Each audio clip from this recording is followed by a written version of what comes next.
Hello there guys. Today I'm going to take a quick look at this new Gaahleri Mobius 0.2mm airbrush which was sent to me recently. And to do that I'm going to do a bit of painting on a new diorama idea that I'm working on. Now when I first got back into modelling around 2016 I think it was, I brush painted everything for a year or so, and then I bought my first airbrush, which was the Harder & Steenbeck Ultra. It was a really nice airbrush, excellent build quality, and I still used it all the time until fairly recently.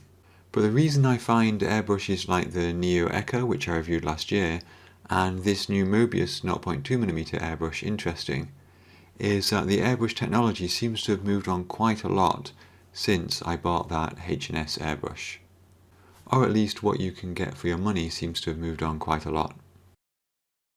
So as I say, this is a 0.2mm airbrush, and it's worth noting that although Gaahleri do produce airbrushes with interchangeable needles, this particular one doesn't have that feature as far as I'm aware. It certainly only comes with a single needle and nozzle, so you're kind of tied to that 0.2mm needle in this case. With a needle that small, you're really looking at quite fine details. You're certainly not looking at painting, say, a whole Sherman tank or certainly not a whole mouse or something like that in 1/35th scale with a 0.2mm airbrush. Equally, I wouldn't spray any kind of varnish with a needle this small either, because you're going to get it clogged up quite quickly. And the same is probably true for most metallic paints as well, because the flakes in them are probably a bit too big. So this really is all about fine detail work.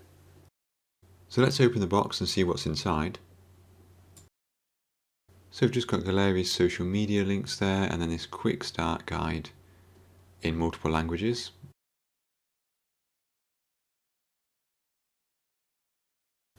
And then under here, quite nicely packaged, we've got the airbrush. We've got a bag of spare O-rings, which will come in handy at some point, I'm sure.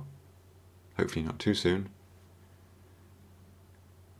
We've got a tube of lubricant for the airbrush, and of course the airbrush itself. It's got quite a nice little heft to it actually. And we have the paint cup, which I can't get out. Okay, here we have the airbrush with the paint cup released and attached to it. You'll notice we've got a quick release connection point there on it as well. Those are super handy if you have more than one airbrush. You can just disconnect your airbrush from the line without air just spraying everywhere. Makes it nice and easy to switch between one airbrush and another. And then at the back here we've got this tension dial. If we tighten that up all the way, you'll see it really limits how far back the trigger can go. And then obviously if you loosen it, the trigger gets a bit more travel. That can be quite useful, for example, when you're rotating your arm over a piece. As you do so, it's quite easy to have a sort of involuntary pull on the trigger and change the amount of paint on the model and get an uneven surface. So it can be quite useful to lock that into a certain position and just pull it back all the way, and then you know you're not going to sort of jolt it to be even further back, if that makes sense. We've also got this dial at the front, which is for minor changes to the air pressure. Obviously you can increase the air pressure, but you can step it down from what the compressor is providing you. And I'll talk more about that later. Gaahleri also provided me this airbrush holder, which is essentially, I suppose, really just a fairly big metal weight. Normally I just leave my airbrush connected to the airbrush line and just prop it up against my spray booth, but I suppose if you've got more than one airbrush it's quite useful to sort of put that in there, and it's quite hard to knock it over. You can also take that extension off it to make it a bit harder to knock it over. So the proof of the cake is in the eating, so let's take a look at a couple of models that I'm going to paint. So one diorama that I want to work on in 2025 is a sort of scrapyard diorama with old, damaged, destroyed, broken down, probably German armour in it. Maybe late war or even post-war. Just a sort of collection of these big machines which once had a role on the battlefield but now have been forgotten and are rusting and rotting away in a corner somewhere. And really one of the inspirations for doing this is that I've got a few bits and pieces of models lying around, in my spare parts drawer. One of which is this turret for a Panzer IV, which is actually from the old Academy kit that I converted into an ammunition carrier.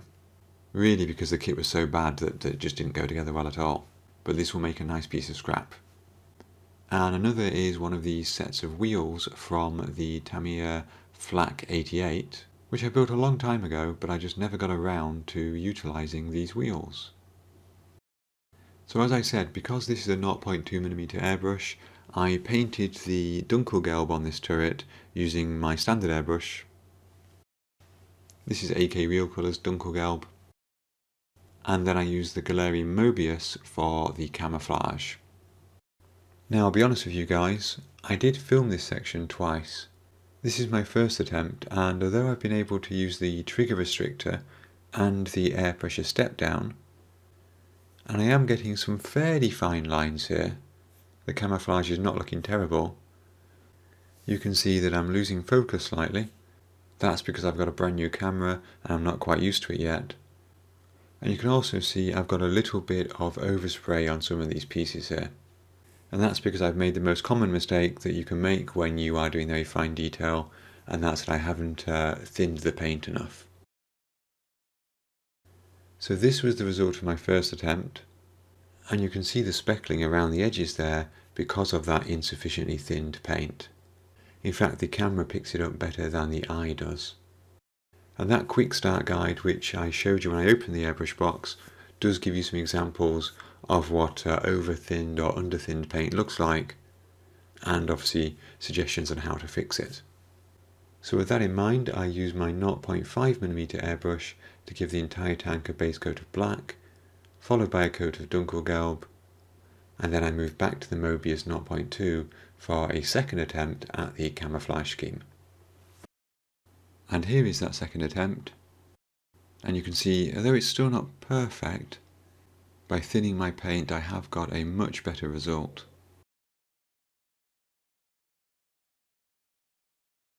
I still do need to improve my fine detail airbrushing skills, but this is definitely better than my first attempt.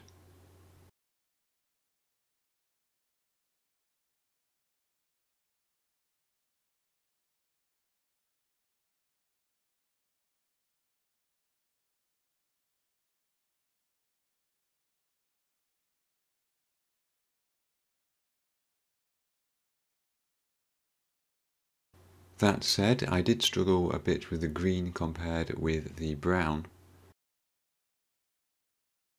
Perhaps here because I'm a little bit impatient, the green of course makes it slightly harder to get good coverage with, and maybe I should have just gone for very light coats and building things up a bit more slowly.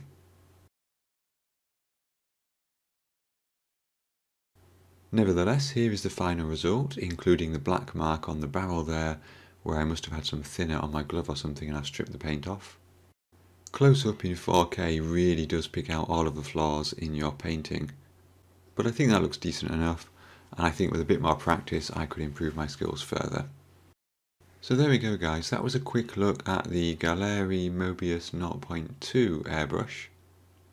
As I say, not really designed as a first airbrush or as a general purpose airbrush, but it worked well with that 0.2mm needle for these camouflage stripes, and I've got a couple more projects coming up where I will need to add some fine detail using this. I've put a link in the description to Gaahlerie's website with a special Model Nerd discount code, and if you prefer to buy from Amazon, there's also a link there in the description. January has been really busy for me at work, so I haven't had too much time to finish any models, but as often seems to be the case, I've got 3 or 4 projects that are sort of 75 to 85% complete, so hopefully they will be done in the near future. In the meantime, I'd like to thank you all for watching, with special thanks to my Patreon supporters and YouTube members. And until next time, have fun modelling.